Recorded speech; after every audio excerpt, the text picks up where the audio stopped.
तो आप कब से हैं राजनीति में? मैं राजनीति में स्टूडेंट लाइफ से हूँ, क्योंकि मैं अपनी यूनिवर्सिटी में प्रेसिडेंट था ट्वाइस। और जिस साल में यूनिवर्सिटी छोड़ रहा था तभी मुझे चरण सिंह जी ने बुलाया, और चरण सिंह जी के तब 30 MLA छोड़ गए थे। किस साल की बात है? ये दैट इज़ 1973। तो उन्होंने कहा सतपाल देखो बेईमान, मैंने पार्टी बनाई थी किसानों की, मुझे छोड़ दिया। मेरा हाथ पकड़ के उन्होंने बड़ा इमोशनल होकर कहा कि तुम इस पार्टी को संभालो, किसानों की पार्टी है, और किसी से बात मत करो। अभी जाके मेरी मीटिंग है शाम को 5 बजे जिम खाना में, उससे पहले अनाउंस कर दो तुम मेरे साथ हो, और किसी से मत मशवरा। जैसे उन्होंने कहा था वैसे ही किया, और नेक्स्ट डे आ गया कि मैं उनके साथ हूँ। उन्होंने सारी पार्टी मुझे सौंप दी, जनरल सेक्रेटरी बना दिया। उसके बाद उन्होंने MLA लड़ाया, तो मैं 26 साल की उम्र में 74 में MLA हो गया। फिर राज्यसभा का मेंबर हुआ, 2 बार लोकसभा का हुआ, मिनिस्टर हुआ, और अब गवर्नर हुआ। तो तब से लड़ाई झगड़ा कुछ ना कुछ चलता रहता है। बट होल टाइम पॉलिटिक्स में आ गया, फिर प्रैक्टिस वगैरह नहीं कर पाया। तो कैसे थे वो चरण सिंह? चरण सिंह जी वो अच्छे थे। तो उनकी दिक्कत क्या थी कि उनको किसी भी तरह प्राइम मिनिस्टर बनने का एक सपना देखते थे वो। हाँ। तो उसमें उन्होंने इधर उधर किया, और वो कल्चर्ड, ईमानदार, बहुत स्वीट आदमी थे। बट ये मतलब हमारे जो पॉलिटिशियंस है, काफ़ी लोगों को ये हो जाती है कि बस बनना ही बनना है। हाँ, मतलब सब कुछ कॉम्प्रोमाइज़ करके बनना है। मैं आपको कह रहा हूँ, आपकी पूरी जो स्ट्रेंथ है जो किसी के पास नहीं है, वो ये है कि मुझे कुछ नहीं चाहिए। इससे सामने वाले सब खलास हो जाते हैं। बट ये होता क्यों है कि मतलब इतनी मतलब इम्पेशेंस हो जाती है कि बस हर हालत में ही, मतलब काफ़ी पॉलिटिशियंस ऐसे होते हैं। आज़ादी के फ़ौरन बाद तो राजनीति एक तरह से कर्तव्य था, और लोग करते थे उसको उस तरह। फिर ये प्रोफेशन हो गया, और अब ये बिजनेस हो गया है। आप जम्मू कश्मीर में जब थे, जी, मतलब बड़ा कॉम्प्लिकेटेड टाइम था, बहुत कॉम्प्लिकेटेड। उसके बारे में आपकी क्या राय है? क्या मेरी ये राय है कि जम्मू कश्मीर को आप ज़बरदस्ती या फौज से ठीक नहीं रख सकते हैं। वहाँ के लोगों को जीत के आप कुछ भी कर सकते हैं, और वहाँ के लोग एमिएबल हैं। ऐसा नहीं कि इम्पॉसिबल है। मैंने तो देखा, मैंने उनको अपने साथ किया। आपने अंदर से डिटेल से देखा, सोल्यूशन वहाँ किस बेसिस पे आएगा? इमीडिएटली तो उनकी स्टेटहुड वापस करना चाहिए। उनको इतना 370 नहीं चुभा जितनी स्टेटहुड लेकर यूनियन टेरिटरी बनाना चुभा। और यूनियन टेरिटरी इन्होंने किस लिए बनाया, जो मुझे लगता है, मुझे नहीं बताई वो बात, इनको ये अंदाज़ा था कि पुलिस रिवोल्ट कर जाएगी, जबकि ऐसा नहीं था। पुलिस इतनी फेथफुली रही भारत सरकार के साथ कि ईद का महीना था, एक सिपाही ने छुट्टी भी नहीं मांगी, वहीं लाइन में रहे।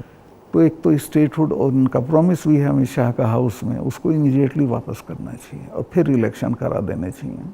बट जब मैं जम्मू गया, ये जम्मू के लोगों को भी ये लगता है कि हमारा मतलब स्टेटहुड ले लिया। हाँ, उससे तो वो भी खुश नहीं है। सबसे ज़्यादा वही चीज़ चुभी है। तो ये मतलब कर क्यों नहीं रहे इसको? पता नहीं, मेरी बात हुई, मैंने कहा वापस कराइए, तो बोला कह दिया होगा, क्या जरूरी है वापस कराना, चल तो रहा है सब ठीक। कहाँ ठीक चला, सारी इंसर्जेंसी वापस आ गई है, टेररिस्ट एक्टिव हो गए। अब तो काफ़ी घटनाएं हो रही हैं। अब तो जगह जगह हो रही हैं। राजौरी में रोज़ होता है, ऊपर कश्मीर वैली में रोज़ कुछ ना कुछ होता है। आपकी क्या राय है उसके बारे में, पुलवामा के बारे में? पुलवामा के बारे में मैं ये तो नहीं कहता इन्होंने कराया, बट पुलवामा में इन्होंने उसको इग्नोर किया और पॉलिटिकल इस्तेमाल किया अपने लिए। क्योंकि उसमें इनकी स्पीचेस हैं जिसमें ये कहता है कि जब वोट देने जाओ तो पुलवामा की शहादत को याद रखना।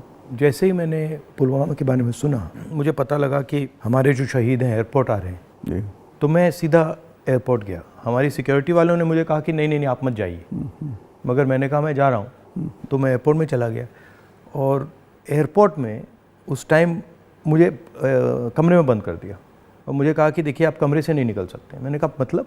तो उधर वो सब शहीद आए थे, वहाँ पे आर्मी के लोग थे, प्रधानमंत्री आ रहे थे, और मुझे मतलब लिटरली चाबी से बंद किया कि आप बाहर नहीं जा सकते। मैंने सिक्योरिटी वालों से बोला ये मतलब ऐसे कैसे कर सकते हैं, और फिर लड़के मैं वहाँ से निकला। तो मुझे लग रहा था कि एक पूरा वहाँ पे शो सा क्रिएट हो रहा था। हाँ, वो था ही। वो प्रधानमंत्री को श्रीनगर जाना चाहिए था, राजनाथ सिंह आए थे, मैं था, हम लोगों ने श्रद्धांजलि दी थी। प्रधानमंत्री को उसी दिन जाना चाहिए था। नहीं, मगर मुझे उसमें क्या शौक लगा कि ऐसे लग रहा था कि एक कोई बड़ा इवेंट सा हो रहा है। ना, इसके और वहाँ पे प्रधानमंत्री आए हैं और ये पूरा मतलब जैसे देश को दिखा रहे हैं कि भैया देखो, काफ़ी डिस्टेस्टफुल सा था। जिस दिन ये हुआ तो ये नेशनल कॉर्बेट पार्क में शूटिंग करा रहा था अपनी, तो ये अवेलेबल मैंने 3-4 बार कोशिश की, मिला ही नहीं मुझको। 5 या 6 बजे इसका फ़ोन आया, हाँ सतपाल भाई क्या हुआ? मैं कहा हमारे इतने लोग मर गए हैं और हमारी गलती से मरे हैं। तो बोला नहीं नहीं चुप रहना, अभी कुछ नहीं बोलना इस पर। फिर 1 घंटे बाद ये डोभाल जो मेरा क्लास फेलो रहा लॉ में मेरठ में, तो इसका फ़ोन आया, सतपाल भाई आप बोल दी। मैं 2 चैनल को बोल चुका था ये बात, तो इन्होंने कहा नहीं नहीं कुछ नहीं बोलना है इस पर। मैं कहा ठीक है, मैं समझा कुछ जांच वाँच कराएंगे, उस पर असर पड़ेगा। कुछ भी नहीं। तीसरे दिन इनका आ गया कि ये पुलवामा की शहादत को याद रखो और अब हम बालाकोट करेंगे, ये करेंगे, वो करेंगे। और अभी तक उसमें कुछ नहीं हुआ? कुछ नहीं, करना भी नहीं है इसको। पुलवामा के शहीद जिस तरह हुए थे, इसलिए हुए कि उन्होंने 5 एयरक्राफ्ट मांगे थे। अगर वो मेरे से मांग लेते तो मैं इमीडिएटली कर देता। मैं तो वहाँ स्टूडेंट्स जब जम्मू में फंस जाते थे बर्फ में, उनको एयरक्राफ्ट से, क्योंकि दिल्ली में एयरक्राफ्ट इमीडिएटली मिलता है किराए पे। 4 महीने तक एप्लीकेशन उनकी पड़ी रही होम मिनिस्ट्री में, और 4 महीने बाद वो खारिज कर दी कि नहीं देंगे। तब वो सड़क से चले। इतना बड़ा, मतलब 4 महीने के लिए वो चले ही नहीं? चले ही नहीं, इसलिए कि वो सड़क से चलना बिल्कुल इनसिक्योर होता है, वो उनके उसमें नहीं है सिस्टम में। 5 जहाज़ मांगे थे उन्होंने, वो नहीं दिए। 4 महीने तक लटकाए रखे। और तो 4 महीने के लिए क्या होल्ड पे थे? क्या होल्ड पे थे सब? मेरे सामने नहीं आई। अगर मेरे सामने आई होती तो मैं उसमें कुछ करता। That was between CRP and home ministry. लेकिन ये थी कि अटैक हो सकता है। इसके अलावा वो जो गाड़ी टकराई थी वो 10 दिन से घूम रही थी वहाँ, पूरा आप समझिए कि भरी हुई विस्फोटक से। वो कैसे, मतलब इतना एक्सप्लोसिवली कैसे, मतलब ऐसे घूम रही थी? सिस्टम नहीं था ठीक से। और जब मैं गया हूँ फिर पुलवामा होने के बाद, तो जो 10 किलोमीटर का स्ट्रेच है उसमें लगभग 8-10 लिंक रोड मिलती हैं। एक भी सैनिटाइज नहीं थी उस दिन। बल्कि हम तो जब अपनी पुलिस को भेजते थे कश्मीर की, तो पूरी रोड पे सिविल ट्रैफिक बिल्कुल रोक देते थे, सैनिटाइज कर देते थे, तब भेजते थे। ना हाईवे सैनिटाइज था, ना वो लिंक रोड। और लिंक रोड जहाँ हाईवे में मिलती है, वहाँ रिवाज ये है कि वहाँ एक जिप्सी खड़ी होनी चाहिए जो उसे रोक दे कि नहीं भई ये काफिला चला जाए सीआरपी का, तब जाना। ब्लॉक कर कुछ नहीं था, there was nothing like that. तो जब आप वहाँ गए, जैसे पॉलिटिक्स में हम ऐसी घटनाओं में जाते हैं, तो जब हम कहीं पहले पहुँचते हैं, कोई माइंड में कोई फीलिंग आती है, तो इसमें आपकी क्या फीलिंग आई थी जब आप पहली बार वहाँ गए? आप मेरा यकीन करेंगे, आई वॉज इन टीयर्स। और मैंने इसको फ़ोन किया, मुझे नहीं मिला। जब 5 बजे मेरी बात हुई तो मैंने कहा हमारी गलती से हुआ ये। तो बोला नहीं नहीं, इस पर आपको चुप रहना है। मैं चाहता था कि कुछ सर इसमें कटने चाहिए जिनकी जिम्मेवारी थी। कुछ भी नहीं, किसी का नहीं, कुछ नहीं हुआ। उसको इलेक्शन के लिए यूज़ करना चाहते थे कि ये पाकिस्तान ने किया, हमारे जवान मारे और अब हम हराएंगे। भारत जोड़ो यात्रा में हम वहीं से निकले, एक्चुअली साइट से निकले, पुलवामा से। तो मुझे ये लग रहा था कि जो आपने बोला कि ऐसी जगह पे, स्ट्रेटेजिक जगह पे इतना एक्सप्लोसिव कहाँ से आ गया, कैसे आया, वो मेरे दिमाग में क्वेश्चन था। सारा पाकिस्तान से आया था, बट इतना 600-300 किलो। हाँ, ये बॉर्डर तो हमारा पोरस है, और ये इतना एक्सप्लोसिव इंडिजिनसली प्रोक्योर करते तो वो बात फैल जाती। ये 10-12 क्विंटल तो आया हुआ था, उसमें से ये गाड़ी पूरी भरी थी एक्सप्लोसिव से। और बताया मुझे जब मैं गया कि साहब ये तो 10-12 दिन से घूम रही थी गाड़ी। जो गाड़ी चला रहा था उसका भी, मालिक का, दोनों का टेररिस्ट रिकॉर्ड था। दोनों कई बार गिरफ्तार हो लिए थे, फिर छूट गए थे, फिर गिरफ्तार हुए थे, फिर छूट गए थे। अच्छा, तो उन पर कोई निगाह नहीं थी इंटेलिजेंस एजेंसीज की। यहाँ मीडिया में, मतलब मैं देख रहा था, यहाँ पे इतना बड़ा कास्ट सेंसस का मुद्दा है, बट अब आजकल बस इजराइल। कास्ट सेंसस को नहीं दिखा। मतलब जो, चाहे वो अदानी हो, चाहे वो कास्ट सेंसस हो, जो ज़रूरी बातें हैं उसका कुछ नहीं होगा, मगर इजराइल हो, बॉलीवुड हो, क्रिकेट हो, उस पर चलते जाएंगे। अदानी तो आपने इसके चिपका दिया, वो तो छूटेगा नहीं। गांव-गांव चला गया अदानी का। और लोग ये कहते हैं अदानी के यहाँ इसी का रुपया है। हाँ, वो 20,000 का आपने उठाया था, 20,000 को इतना बड़ा इन्वेस्टमेंट कहाँ से आएगा? कल ही एक स्टोरी आई है कि ये कोयले के प्राइस इन्फ्लेट कर रहा है। वहाँ से इंडोनेशिया से कोयला नाव में जाता है और यहाँ पहुँचते उसकी प्राइस इन्फ्लेट हो जाती है, और फिर लोगों को बिजली के लिए ज़्यादा रेट देना पड़ता है, मगर वो भी मीडिया ने कहीं नहीं उठाया। मुझे खबर ये दी गई कि जिस दिन मैं ये करण थापर का इंटरव्यू किया, इन्होंने बुला के सब चैनल्स को कहा कि खबरदार कोई रिपोर्टिंग नहीं होगी, और अतीक अहमद का केस हो गया और उसको 10 दिन तक हेडलाइन। जब मैंने वो देखा, मैंने अपनी बहन से कहा कि ये जो आपने पुलवामा की बात की है, इसके कारण ये किया गया है, हाँ, टोटल डिस्ट्रैक्ट करने के लिए। मैंने नोटिस किया जब आपने पुलवामा की बात की तो ये सब डर गए थे, लेकिन अतीक अहमद ने उसको 10 दिन तक खत्म कर दिया, ओवरशैडो कर दिया। बिल्कुल। भारत जोड़ो यात्रा में मुझे एक बात समझ आई कि कितना भी मीडिया पे कंट्रोल हो, अगर आदमी डायरेक्ट जनता के पास जाता है, हाँ, तो फिर कोई नहीं, तो नहीं चलता। जनता ओनली आंसर है, जनता के पास जाना। और अगर आप जनता के पास जाते हैं तो बहुत जल्दी जनता को बात समझ आ जाती है, वो टाइम नहीं लगता। नहीं, जनता तो अवेयर है देश में, ऐसा नहीं उन्हें मालूम नहीं है, बट उन पे कोई प्लेटफॉर्म नहीं है, कहाँ कहें, किसको कहें। उनके रिप्रेजेंटेटिव भी ऐसे ही गए गुजरे हैं सब। पहले मैंने पार्लियामेंट में स्पीच दी कास्ट सेंसस के बारे में। जब मैं इसकी रिसर्च कर रहा था, मैंने देखा कि हमारे सब इंस्टीट्यूशंस में, चाहे वो मीडिया हो, ब्यूरोक्रेसी हो, जो ओबीसी वर्ग है, जो दलित वर्ग है, जो ट्राइबल वर्ग है, उनका कोई रिप्रेजेंटेशन नहीं है। मतलब आप बिलीव नहीं कर सकते, मीडिया में चाहे आप सबसे बड़े मीडिया हाउसेस देख लीजिए या सारे जो एंकर्स हैं, सारे रिपोर्टर्स देख लीजिए, इसमें एक ओबीसी नहीं है, एक दलित नहीं है, एक ट्राइबल नहीं है। इसके बारे में आपकी क्या राय है? नहीं, मैं तो चूँकि लोहियाइट रहा हूँ, तो लोहिया ने एक बार कहा था कि मुझे कमेटी बनानी थी गोवा की आज़ादी की, तो मैं जब भी कमेटी बनाऊँ उसमें 48% अपर कास्ट आ जाते थे, नाम मांगूं तो भी वही आते थे। तो ये सिस्टम बन गया यहाँ का। इसको चेंज करने का आपकी राय क्या है? एक तो इसको कंपलसरी करना पड़ेगा, भाई इतने % हो, जैसे नौकरियों में हो गया उस तरह से। और दूसरे उन वर्गों में थोड़ा चेतना बढ़ानी पड़ेगी, भाई तुम इन पेशों में आओ। बट इसमें इंटरेस्टिंग बात यह है कि जो स्थिति है एक्चुअली इंस्टीट्यूशनल स्ट्रक्चर में हिंदुस्तान में, उसके डिटेल्स ओबीसी वर्ग को भी नहीं मालूम, दलित वर्ग को भी नहीं मालूम। आपने थोड़ा, मतलब मैंने तो थोड़ा सा छुआ है, बट एक्चुअली किसी को नहीं मालूम, पता ही नहीं है। सही कह रहे हैं। क्यों? क्योंकि पूरा जो इन्फॉर्मेशन का सिस्टम है उसमें कोई ओबीसी नहीं है, कोई दलित नहीं है, कोई ट्राइबल, वो भी उन्हीं के हाथ में है। तो एक प्रकार से लाउड स्पीकर ऑन कर देते हैं और इतना लाउड करते हैं कि कोई कुछ बोल नहीं सकता है। जैसे आपने पुलवामा की बात की, कास्ट सेंसस की बात की, अदानी की बात की, बस loud speaker, Modi ji loud speaker on कर देते हैं और जितना चिल्लाना चाहो चिल्लाओ, कुछ नहीं होता। कुछ दिन पहले मैं दिल्ली में 3-4 घंटे बढ़इयों के साथ काम किया, तो वो मुझे बता रहे थे कि हम सोफ़ा बनाते हैं, चेयर बनाते हैं, टेबल बनाते हैं, मगर जिस शोरूम में वो बिकता है उसमें हम जा नहीं सकते। मतलब काम हमारा, मेहनत हमारी, मगर फल हमारा नहीं। और कितना गुना एनहांस करके पैसा लेते हैं उसका। इनको तो कुछ मिलता नहीं गरीबों को।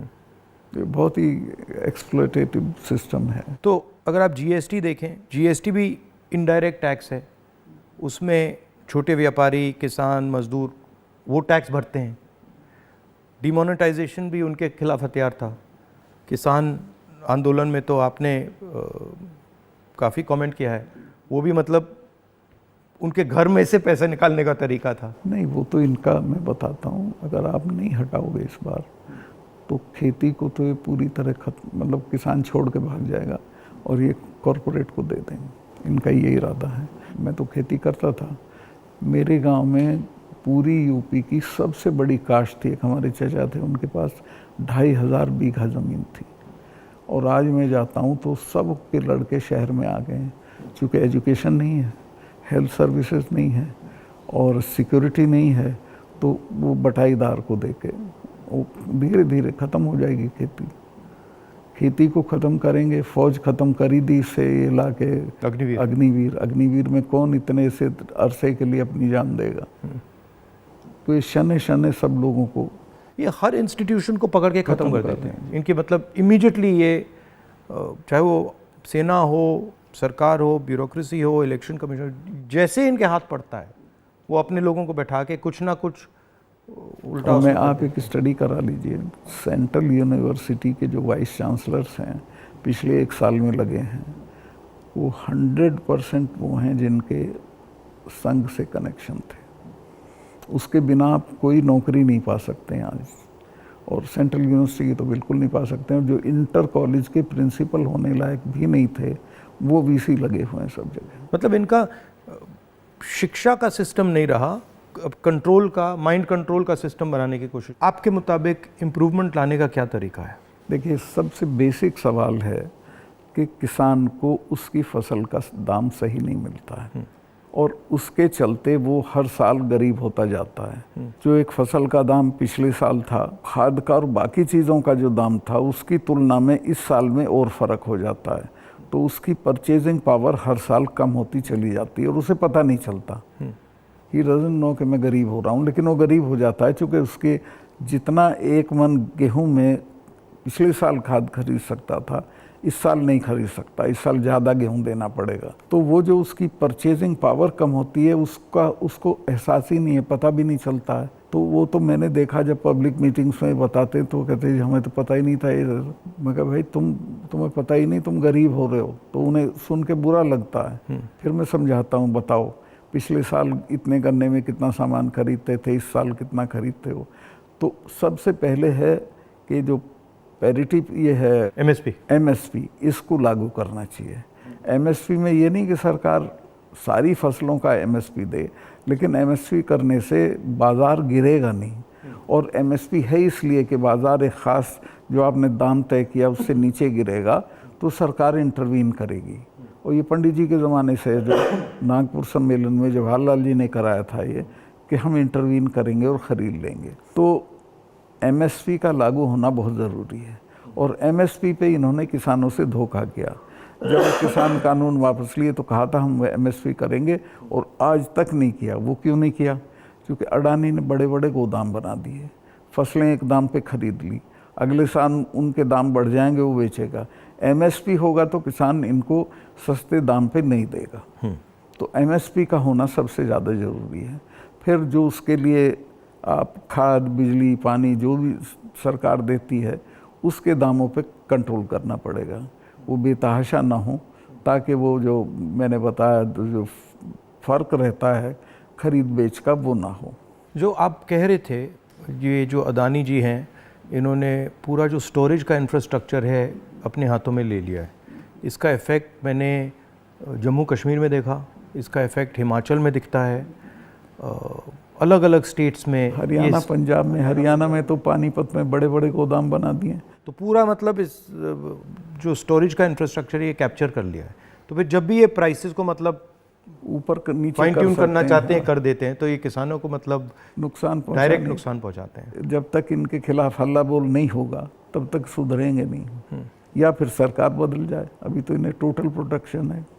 मगर मैंने देखा है कि जनरली सरकारों के पास जो किसान का जो स्टोरेज की कैपेबिलिटी होती है, उसके बारे में सरकारें ज़्यादा नहीं सोचती हैं। वो ज़्यादा नहीं, बिल्कुल नहीं सोचती।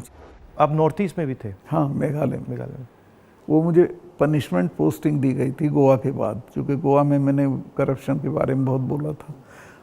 लेकिन वो अच्छी, गोवा से हटा दिया गया? हाँ, गोवा से हटा के नॉर्थ ईस्ट भेज दिया गया था।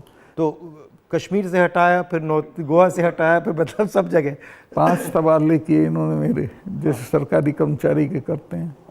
तो नॉर्थ ईस्ट बेटर था, वहाँ 12 ज़िले थे, गोवा में 2 ज़िले थे। और मेघालय बहुत अच्छी जगह है, कोई झगड़े टंटे की नहीं है, रिलैक्स लोग हैं जी। हाँ, रिलैक्स अच्छे लोग हैं। संगमा साहब का लड़का चीफ मिनिस्टर था, तो उससे बहुत बढ़िया रिलेशनशिप रही, कोई दिक्कत नहीं हुई मुझे। तो मणिपुर के बारे में क्या राय है आपकी? वहाँ मतलब पूरा फेल्योर है सरकार की। चीफ मिनिस्टर जा नहीं सकता, कुछ कर नहीं सकता, लेकिन उसको अभी तक हटा नहीं रहे हैं। ये जम्मू एंड कश्मीर का भी ऐसे ही प्रयोग करते हैं, पंजाब का भी ऐसे ही प्रयोग करते हैं, मणिपुर का भी ऐसे ही प्रयोग करते हैं। मैं गया मणिपुर में, वहाँ जो आप कह रहे हैं बिल्कुल सही है, वहाँ कोई कंट्रोल नहीं था। पूरी क्राउड निकल आई थी। आप कोई कंट्रोल ही नहीं था, मतलब बिल्कुल एक स्टेट बचा ही नहीं है, 2 स्टेट बन गए हैं, एक इस तरफ और दूसरा दूसरी तरफ। नॉर्थ ईस्ट सेटल्ड था, इन्होंने डिस्टर्ब कर दिया। सब जगह ये कुछ ना कुछ मतलब अपना करते रहते हैं। और 6 महीने की बात है, मैं लिख के दे रहा हूँ, बिल्कुल नहीं आएंगे पावर में। नहीं, एक्चुअली अगर ज़मीन पे जाएं तो बहुत नफ़रत है लोगों को, बहुत शदीद, पूछिए मत आप।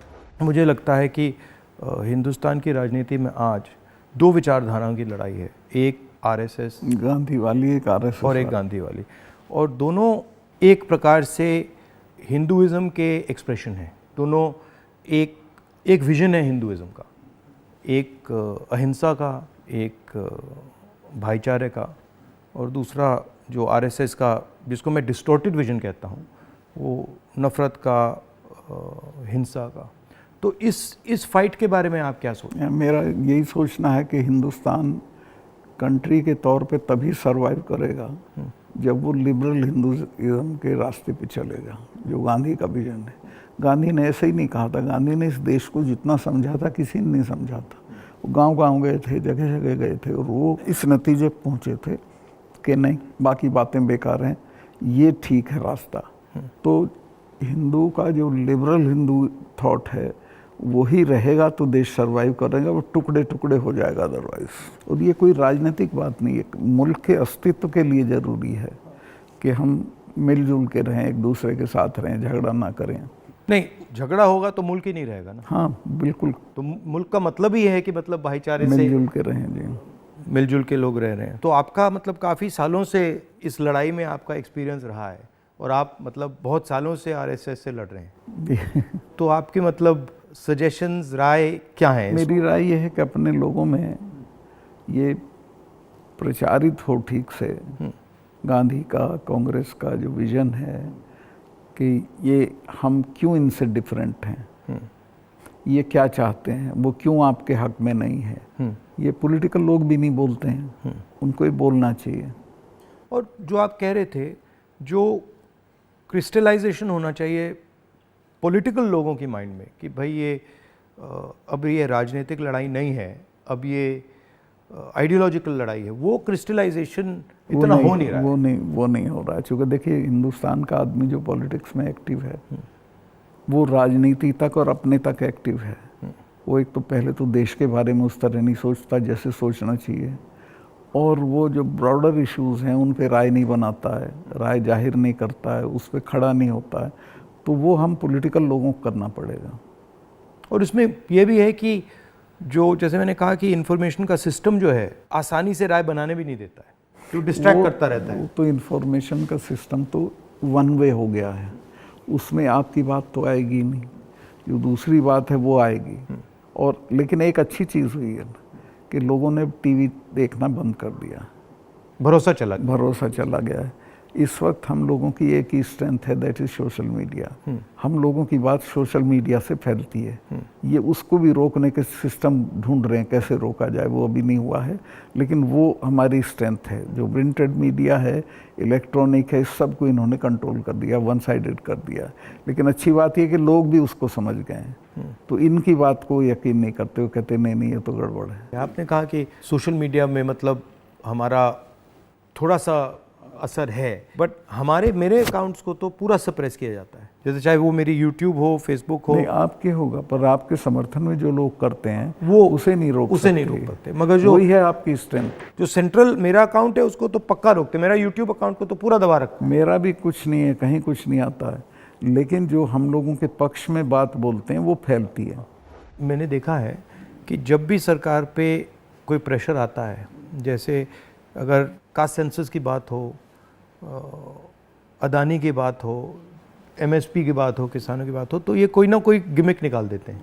और अभी मैंने देखा कि जब मैंने पार्लियामेंट में अदानी की स्पीच दी तो सबसे पहले टीवी ऑफ कर दिया, उसके बाद मुझे पार्लियामेंट से निकाल दिया, और फिर स्पेशल सेशन की बात हुई, उसके बाद स्पेशल सेशन के अंदर भारत या इंडिया का डिस्कशन की बात हुई, और फिर एंड में विमेंस बिल की बात हुई, और विमेंस बिल भी वैसा कि वो 10 साल में आएगा, आज नहीं आएगा ही नहीं कभी। तो ये तरीका जो है, चाहे वो पुलवामा हो, विमेंस बिल हो, डिस्ट्रैक्ट करने का इनका बहुत इफेक्टिव तरीका है। 2-3 चीज़ें हैं प्रधानमंत्री की।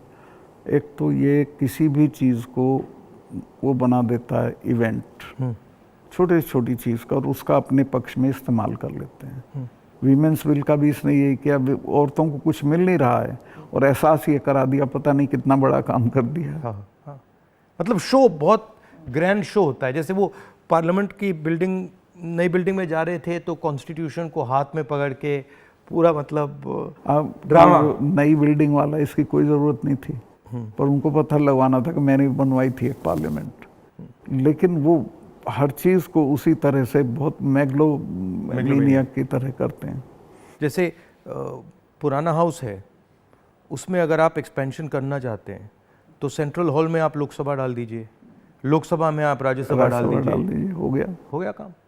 मतलब सेंट्रल हॉल में मतलब वो बिल्डिंग तो उसकी अगर केयर हो भी कई सौ साल चलेगी। हाँ, तो बिल्कुल।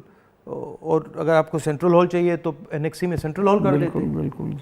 तो प्रॉब्लम ही नहीं थी, बट प्रॉब्लम क्रिएट करके, शो करके पूरा मतलब, पर इससे देश को काफ़ी नुकसान होता है। क्योंकि नुकसान होता है, लेकिन एक अच्छी चीज़ ये है कि लोग इसको समझ रहे हैं। लोग ना समझें तो दिक्कत है, लोग हर चीज़ समझ रहे हैं। मैं तो बिल्कुल नीचे तक जाता हूँ, वो सब बोल रहे हैं इस चीज़ को कि साहब इसको करना वरना कुछ नहीं है, ये ऐसे ही करता रहता है। और एक्चुअली जब मैं इनके भाषण सुनता हूँ और इनकी जो पॉलिसीज़ देखता हूँ तो एक्चुअली डेप्थ नहीं है, डिटेल में नहीं जाते। ज़रूरत नहीं है उसको सिर्फ रूल करना है, कोई इम्प्रूवमेंट नहीं करना, कोई चेंज नहीं करनी है, सिर्फ राज करना, जिसे बोलते हैं ना बहुत क्रूड लैंग्वेज में, साड़ा राज है, राज करना है, दैट्स ऑल। और वो उस तरह से जो जवाबदेही जनता के लिए होती है वो महसूस भी नहीं करते हैं। आपने काफ़ी बहादुरी के साथ जो पुलवामा के बारे में बोला, आपने जो अदानी के बारे में बोला, किसानों के बारे में बोला, तो फिर आपको धमकाया गया, सीबीआई इंक्वायरी कराएगी, सब शुरू हो गया, पूरा इनका सिस्टम चालू हो गया। आप हैरत करेंगे, ये कानून है कि जो शिकायत करता है उसको सज़ा नहीं दी जाती है। मैंने शिकायत की जिनकी की, उनका आज तक इंटरोगेशन नहीं हुआ। मेरे यहाँ 3-3 बार आ गए, मेरे स्टाफ के लोगों के फ़ोन ले गए सीबीआई वाले। मैंने कहा भाई तुम कुछ कर लो, मेरा कुछ नहीं बिगाड़ सकते, मैं तो फ़कीर हूँ, मेरे बिना कुछ है। तो तंग आ गए वो, लेकिन करना पड़ा। फिर यही कहते थे लास्ट में, साहब नौकरी कर रहे हैं मुकदमा। वो मुझे भी यही कहते थे कि भाई अब छोड़िए, मतलब हमें दबाया जा रहा है, हमें करना पड़ रहा है, इसमें कुछ है नहीं। उनकी भी मजबूरी है, उनकी मजबूरी है, क्या करें। हम बात कर रहे हैं तो इसके बाद में आप पर भी थोड़ा आक्रमण करेंगे। जब भी हम किसी से बात करते हैं एकदम आक्रमण शुरू हो जाता है उन पर। हाँ नहीं करेंगे, मेरे पे तो करते रहते हैं, ज़्यादा दिक्कत नहीं, आपको कोई फर्क नहीं पड़ता। थैंक यू, बहुत अच्छा लगा, हमें बहुत अच्छा लगा, थैंक यू।